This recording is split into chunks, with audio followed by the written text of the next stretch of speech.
To be honest, the idea of finding your purpose, having a purpose, or that there is some sort of purpose that is uniquely ours or ours to uncover was something I pushed back on quite a bit. I didn't see it yet as a truth in my own life or even in my own spiritual exploration. And in recent years, that has shifted significantly.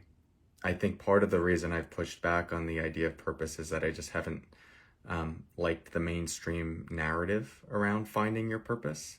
It seems to create more anxiety than it does ease and an invitation to actually deeply align with something in you. It usually has something to do with finding your passion and being a good person, and a combination of these things, which is well and good. I mean, there's nothing wrong with what I just said there. And there's inherent truth to that taking you in a direction of your purpose. But it's often felt more manufactured, like a little bit of a construction of the mind.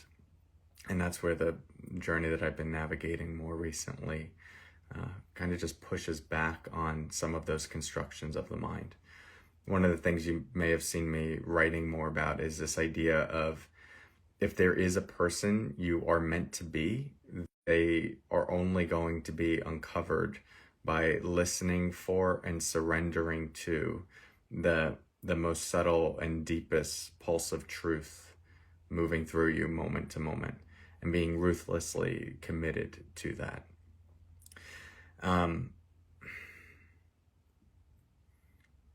That is something that has emerged from my own exploration of trying to parse the noise of the nervous system and the mind from a more subtle, still, intuitive knowing within me, which frankly, I didn't know if something like that actually existed, that there was actually a fundamental voice that could be listened to that was uniquely mine.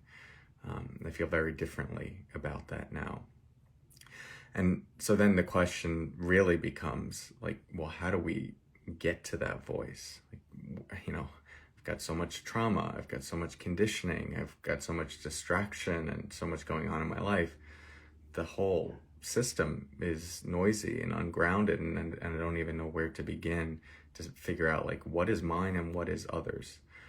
That really is the big journey. And that's often the reason why we talk ourselves out of the idea of there actually being something fundamental that we can connect to, that can actually pull us in a direction that, as I've said, is uniquely yours. When you are able to touch into that space within you that is speaking from what could be described as true nature, that is decoupled from the parts of you that are trying to be a certain way in order to get love or safety or praise or fame, all of that which is noise, and all of that which has evolved and developed for good reasons. It's the ego structure.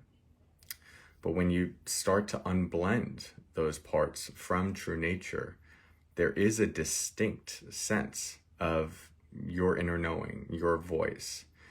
And the claim I am making is that if there is a purpose for you, it is only going to come from listening to that deeply and aligning to that. Everything else is just playing out other people's ideas and the ego structure and the agitation of the mind, which can be enjoyable and fun, and you can get really captivated by the story of the mind and the vision board and having things. But it's a similar way that you can get captivated by a nice piece of cake or a round of golf. I like golf. Or just other things that are enjoyable. It doesn't necessarily mean that they are fundamentally yours. And often what's interesting is that sometimes what the mind wants is different than what the soul's truth is. And I call it the soul's truth. You could call it something else.